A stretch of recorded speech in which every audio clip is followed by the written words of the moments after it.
नमस्कार साथियों, मैं सीमा गुप्ता आज फिर आप सभी के बीच करंट अफेयर्स के संबंध में महत्वपूर्ण क्लास को लेकर आई हूँ। और आज की इस क्लास में भी तमाम प्रश्न आप सभी को बताया जाना है जो कि आप सभी के परीक्षा के दृष्टिकोण से अत्यंत ही महत्वपूर्ण है। तो साथियों, पहला क्वेश्चन है, पूर्व और पश्चिम के उद्योगों को दक्षिण भारत से जोड़ने के लिए कितने किलोमीटर लंबे माल भाड़ा गलियारे हेतु योजना निर्मित की जा रही है? इसका उत्तर हो जाएगा साथियों 4000 किलोमीटर। ठीक है, इसका उत्तर हो जाएगा 4000 किलोमीटर। ठीक है, और ध्यान रखिए यह क्वेश्चन आगामी परीक्षा के दृष्टिकोण से अत्यंत ही महत्वपूर्ण है। ठीक, तो इसको आवाज़ से आप ध्यान में रखेंगे। और इसके साथ अन्य जो फैक्ट है ये भी आप सुनिए। भारतीय रेलवे ओडिशा एवं आंध्र प्रदेश के प्रमुख पत्तनों के माध्यम से देश के पूर्वी और पश्चिमी हिस्से में स्थित औद्योगिक क्षेत्रों को दक्षिण भारत से जोड़ने की परियोजना बनाई रही है। ठीक है, और इसके तहत साथियों 3 गलियारा बनाया जा रहा है। एक तो पूर्वी तट गलियारा, दूसरा पूर्व पश्चिम गलियारा और तीसरा जो है वो उत्तर दक्षिण उप गलियारा। ये 3 जो गलियारे हैं इसमें सबसे लंबा गलियारा आपका पूर्व पश्चिम गलियारा का है और सबसे छोटा गलियारा आपका उत्तर दक्षिण उप गलियारा का है। ठीक है, अब ये देखिए पूर्वी तट गलियारा कहाँ कहाँ से गुजर रहा है? खड़गपुर से विजयवाड़ा। ठीक है, पूर्वी तट गलियारा खड़गपुर से विजयवाड़ा है, जबकि पूर्वी पश्चिम गलियारा आपका भुसावल, खड़गपुर, दनकुनी मार्ग और राजखरवासन, काली पहाड़ी, अंदल मार्ग शामिल है। जबकि साथियों उत्तर दक्षिण उप गलियारा विजयवाड़ा, नागलपुर और इटारसी होते गुजरेगा। इसी के साथ इसी क्वेश्चन में अभी और भी कुछ फैक्ट हैं जो कि सिविल सर्विस के एग्ज़ाम से अत्यंत महत्वपूर्ण है। अब वो फैक्ट है, उच्च गति और अत्यधिक क्षमता युक्त रेलवे गलियारे को डेडिकेटेड फ्रेट कॉरिडोर कहा जाता है। क्वेश्चन आ जाएगा कि डेडिकेटेड फ्रेट कॉरिडोर किसको कहा जाता है? तो इसका उत्तर हो जाएगा उच्च गति और अत्यधिक क्षमता युक्त रेलवे गलियारे को DFC कहा जाता है। Dedicated freight corridor corporation of India भारतीय रेल मंत्रालय के अंतर्गत एक विशेष प्रयोजन वाहन है और dedicated freight corridor corporation of India पहले ही ऑलरेडी 2 डेडिकेटेड फ्रेट कॉरिडोर का निर्माण कर रहा है और इनमें जो 2 है वो अत्यंत महत्वपूर्ण है। अब पहला है पूर्वी माल भाड़ा गलियारा। ठीक है, पहला है पूर्वी माल भाड़ा गलियारा जिसमें आपका लुधियाना से दनकुनी तक जा रहा है। दूसरा है पश्चिम माल भाड़ा गलियारा जिसमें दादरी से जवाहरलाल नेहरू पत्तन है। यदि आप अपने स्टेट से रिलेटेड कोई सिविल सर्विस का एग्ज़ाम दे रहे हैं तो आप अवश्य ही अपने राज्य की तैयारी कर रहे हैं तो आप मान लीजिए जैसे आप पंजाब के स्टूडेंट हैं और पंजाब राज्य सिविल सर्विस की तैयारी कर रहे हैं तो आप अवश्य ही आपके लिए पूर्वी माल भाड़ा गलियारा महत्वपूर्ण है। यदि आप पश्चिम बंगाल के स्टूडेंट हैं तो यहाँ पे दनकुनी नाम आया तो आपके लिए ये पूर्वी माल भाड़ा गलियारा आपके स्टेट करंट अफेयर्स के लिए महत्वपूर्ण हो गया। यदि आप उत्तर प्रदेश के स्टूडेंट हैं और आप PCS, RO, APS, खंड शिक्षा अधिकारी, UP PCS लोअर आदि एग्ज़ाम दे रहे हैं तो आपके लिए पश्चिम माल भाड़ा गलियारा अत्यंत महत्वपूर्ण हो गया। और यदि आप महाराष्ट्र के हैं तो जवाहरलाल नेहरू पत्तन मुंबई अत्यंत महत्वपूर्ण हो गया करंट अफेयर से, तो आपके लिए पश्चिमी माल भाड़ा गलियारा महत्वपूर्ण है।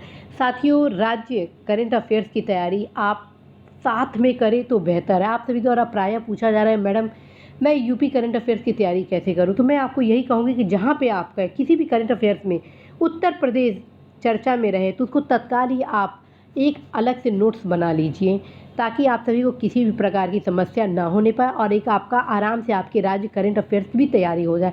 यदि आप नोट्स नहीं बना रहे हैं तो कोई दिक्कत नहीं, उस पत्रिका में आप टिक लगा दीजिए एक अलग कलर से ताकि हाईलाइट कर लीजिए ताकि आपको ये ध्यान में रहे कि उत्तर प्रदेश से संबंधित क्वेश्चन है, इसमें मुझे विशेष फोकस करना है। ठीक है, आप साथियों इस क्वेश्चन को मैं समाप्त करूं उसके पहले मैं आपको बताऊं इस क्वेश्चन के साथ क्या क्या महत्वपूर्ण हो गया। सबसे पहले आपको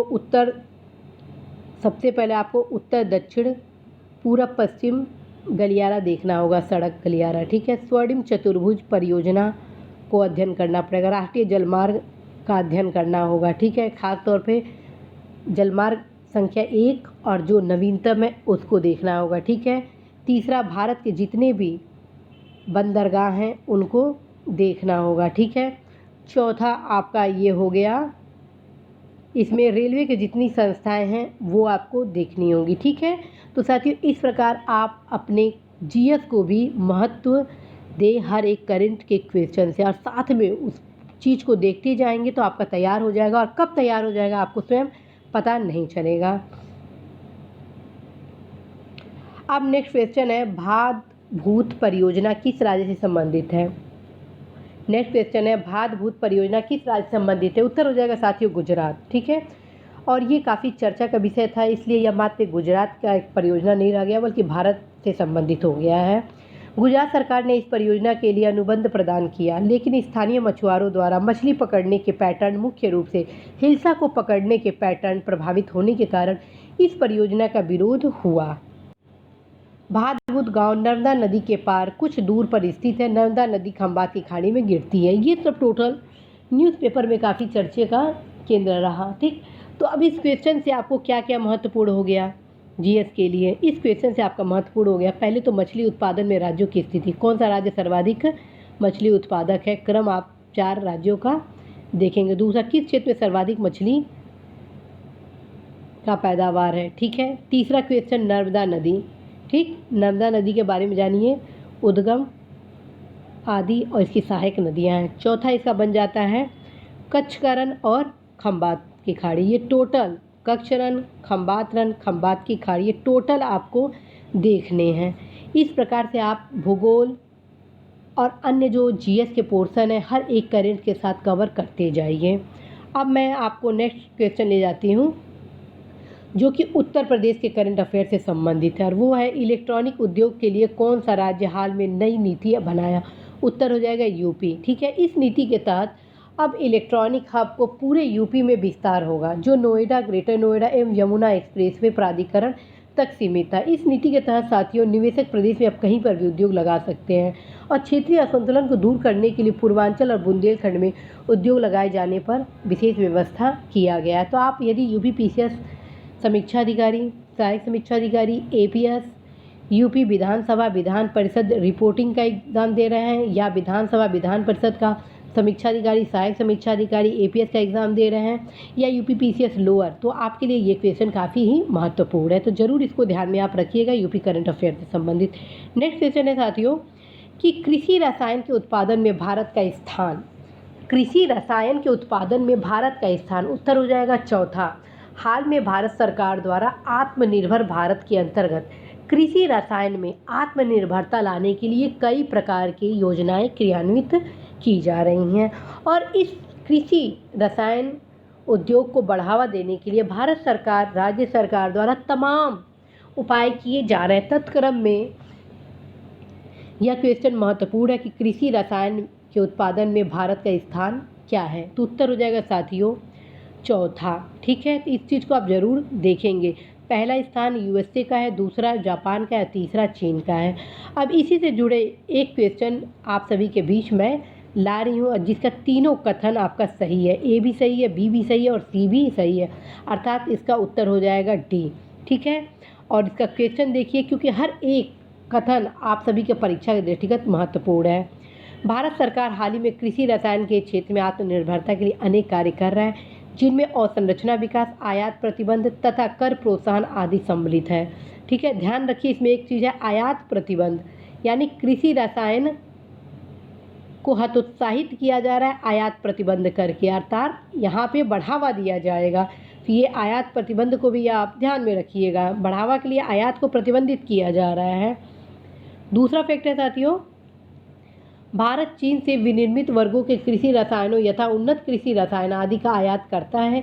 इस कुल आयात का मूल्य 3000 करोड़ रुपए से भी अधिक है। ठीक है, तीसरा है कृषि रसायन उद्योग के समक्ष कई समस्याएं हैं, जिनमें कच्चे माल की लागत में वृद्धि, नए अणुओं के लिए पंजीकरण में समय का आर्थिक व्यय, पर्यावरण प्रदूषण के उच्च उपचार लागत, साथ ही साथ किसानों के मध्य जागरूकता एवं शिक्षा में कमी है। ठीक, तो इसको जरूर आप देखिएगा, क्वेश्चन सीधे सीधे पूछ देगा कृषि रसायन उद्योग के समस्याएं में निम्नलिखित में कौन सा है या कौन सा नहीं है। तो जब आपको पता रहेगा तो आप सही कर लेंगे। जिसमें कच्चे माल की लागत में वृद्धि एक कारण हुआ, दूसरा नए अणुओं के लिए पंजीकरण में समय का व्यय हुआ, तीसरा पर्यावरण प्रदूषण, उच्च उपचार लागत, साथ ही साथ किसानों का मध्य जागरूकता और शिक्षा की कमी रहा। ठीक है, अब आते हैं नेक्स्ट क्वेश्चन जो कृषि रसायन से ही संबंधित है। नेक्स्ट क्वेश्चन है, कीटों को नियंत्रित करने के लिए कौन सा तरीका अपनाया जाता है? कीटों को नियंत्रित करने के लिए कौन सा तरीका अपनाया जाता है? तो उत्तर में आपका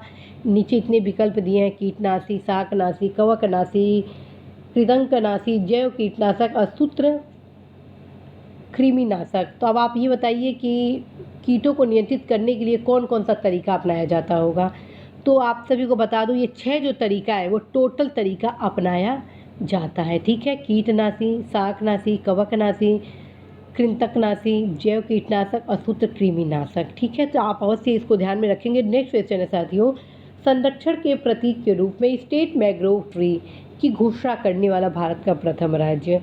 संरक्षण के प्रतीक के रूप में स्टेट मैंग्रोव ट्री, राजकीय मैंग्रोव वृक्ष की घोषणा करने वाला भारत का प्रथम राज्य। तो उत्तर हो जाएगा साथियों महाराष्ट्र। और इस क्वेश्चन के साथ आप सभी के परीक्षा के लिए महाराष्ट्र का भूगोल काफ़ी महत्वपूर्ण हो गया। ठीक, दूसरा क्या महत्वपूर्ण आपका हुआ महाराष्ट्र के भूगोल के साथ? महाराष्ट्र के भूगोल के साथ साथ महाराष्ट्र की सीमा पर स्थित जो राज्य हैं वो महत्वपूर्ण हो गया। तीसरा आपका महत्वपूर्ण हो गया मैंग्रोव वन। ठीक, मैंग्रोव वन में कौन सा राज्य प्रथम आता है, कौन सा द्वितीय आता है, मैंग्रोव वृक्ष क्षेत्रफल वगैरह ये आपको देखना है। और मैंग्रोव वन के क्या क्या लाभ हैं ये टोटल आप जरूर देखेंगे। नेक्स्ट क्वेश्चन है साथियों, भारत सरकार किस पड़ोसी देश को अरुण 3 जल विद्युत परियोजना के निर्माण के लिए सहायता कर रहा है?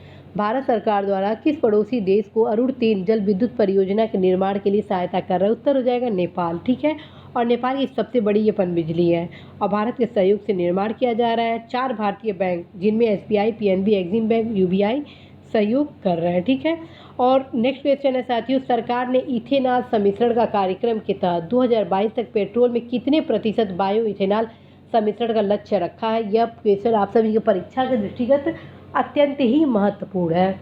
क्वेश्चन फिर से सुने, सरकार ने इथेनॉल सम्मिश्रण कार्यक्रम के तहत 2022 तक पेट्रोल में कितने प्रतिशत बायो इथेनॉल सम्मिश्रण का लक्ष्य रखा है? उत्तर हो जाएगा साथियों 10%। ठीक है, नेक्स्ट क्वेश्चन देखिए जो लास्ट क्वेश्चन है और काफ़ी महत्वपूर्ण है। हाल में जनजातीय कार्य मंत्रालय द्वारा भारत की संपूर्ण जनजातीय आबादी के स्वास्थ्य और पोषण संबंधी जानकारी के लिए लॉन्च किया गया। उत्तर हो जाएगा जनजातीय स्वास्थ्य और पोषण पोर्टल स्वास्थ्य। ठीक है, अब इसके साथ कुछ क्वेश्चन मैं आप सभी को दी हूँ जिसका अध्ययन करना आप सभी के लिए जरूरी है। सत्य कथन बताइए कौन कौन से इसमें सत्य कथन हैं। पहला हो गया साथियों, जनजातीय लोग सिकल सेल रोग और मलेरिया आदि बीमारियों से अधिक प्रभावित होते हैं। 5 वर्ष से कम आयु का लगभग प्रत्येक दूसरा जनजातीय बालक गंभीर अल्प पोषण से पीड़ित है और अल्प वजनी है तथा प्रत्येक चौथे बच्चे में से एक दुबलेपन से ग्रसित है। तीसरा है साथियों, आधे से अधिक आदिवासी बच्ची और प्रजनन आयु वर्ग की महिलाएं रक्ताल्पता से ग्रसित है। चौथा है, जन्म लेने वाले 1000 बच्चों में से लगभग 44 की 1 वर्ष से पहले मृत्यु हो जाती है। ये जो चारों कथन है ABCD, ये चारों के चारों साथियों सही हैं। आप अवश्य ही हर चीज़ गहन अध्ययन करें। अब इस क्वेश्चन के साथ ही 3 क्वेश्चन महत्वपूर्ण हो गए। पहला, जनगणना में जनजातियों का क्या स्वरूप है, कितनी संख्या है, इसे आपको देखना है। उत्तर प्रदेश का यदि आप एग्ज़ाम दे रहे हैं या किसी अदर स्टेट का, तो उस राज्य के जो जनजातीय जनसंख्या है किस जिले में ज़्यादा है कम है उसको देखना है।